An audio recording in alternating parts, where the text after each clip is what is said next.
Greetings everybody and welcome here to Prog Monster. My name is Murph. I am the host of this show, a show dedicated to progressive rock and other forms of rock music. So we're back here with the series for September, those other Prog Wars. So basically we're on to the other semifinal. The first semifinal went last night, and that was you'll have to go back and watch to see who won that. And then the second semifinal is coming out in the morning, and that semifinal is the semifinal between Northstar and their Feel the Cold album and Ethos and their Ardour album. This was not as much of a battle as the first one was. Really close, like almost a hair. One of the closest battles so far. This one was a little bit more lopsided. So we start with Northstar, since it was the first album, was put in the battle first, but that's when Ben gave me the battles, he put them first, so we do them first. I tend to follow whatever he puts down. So Northstar's Feel the Cold album from 1985. This is a neo-prog band. What I mean by neo-prog band. So in the early 80s, like 82, 83, around that period of time, 84, 85, a bunch of new rock bands came out and started producing progressive rock that sounded like some of the stuff from the early 70s. So they called them the second wave or the neo-prog bands. And Northstar was one of these bands. Other bands included like Marillion, IQ, Palace, Pendragon, Solstice, and there's others, but those are the main ones. So this album, as you know, has the cover of three men sitting around a fireplace in a cave with the cold outside and almost a hieroglyphic on the cave wall. Very reminiscent of the Three Friends album from Gentle Giant, where they're all sitting around a fire. This is fairly dominated by keyboards. Lots of there's one track, I think it was the second track, who's very reminiscent of Deep in the Motherlode from Genesis and Then There Were Three album, and which is one of my favorite tracks on that album, and this was very reminiscent of that. I'm sure they were highly influenced. The vocalist, his range is well within Phil Collins' range. He doesn't really sound like that as much as the Ganindrolong guy, or no, not him, the Ilavatar guy sounded like Phil Collins, but he doesn't have as much of that sound, but he's well within that range. Yeah, it's very reminiscent of that kind of early Genesis sound to it. Yeah, lots of really strong stuff here. I think I found this album to be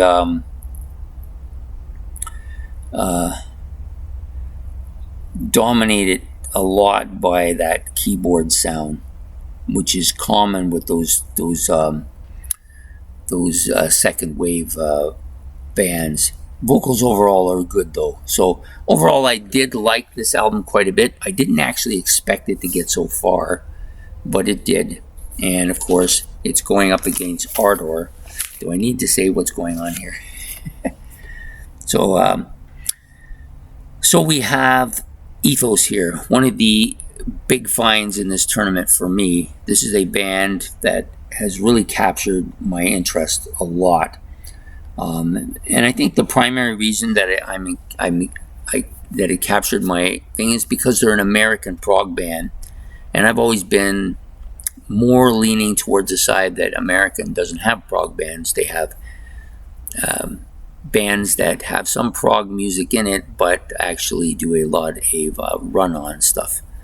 And that isn't necessarily true, so I've been closed-minded about it. But this band has opened my eyes, along with Starcastle. Starcastle was the first one, but this one, really good. All the tracks on here are really good. The opening track, Intrepid Traveler, lots of really good keyboards, dominant song, I think, just dominant solo, I mean. Piano was good, vocals are clear and well within that alto range, so they're not really soprano range and they're not bass range, but they're in that alto range. Very nice, very good. The twinning vocals sound really good on this too. They like to use noises on this. So there's one particular, in this particular track they used, there was children's voices.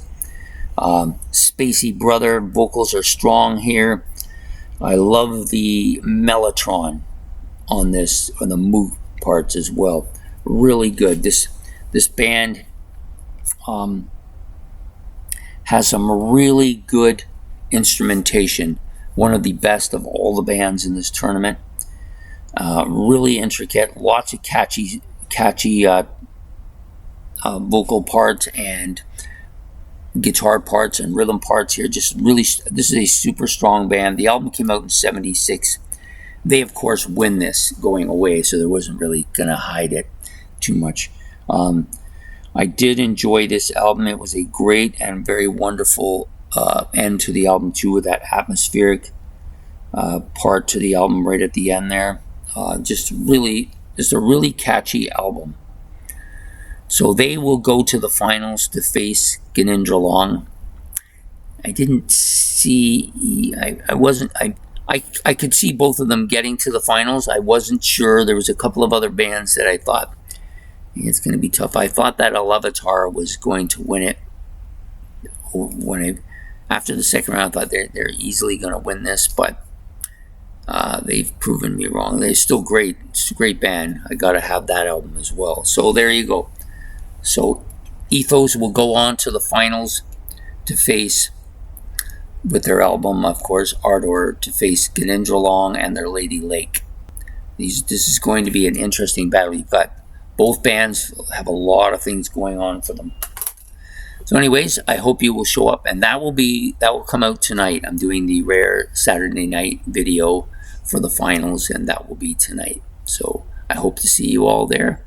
If you haven't watched the first semifinals, please go back and watch that as well. So take care, and we will see you then. Don't forget to like, and don't forget to subscribe. Much appreciated. And I got to get my paperwork off this computer. I won't be able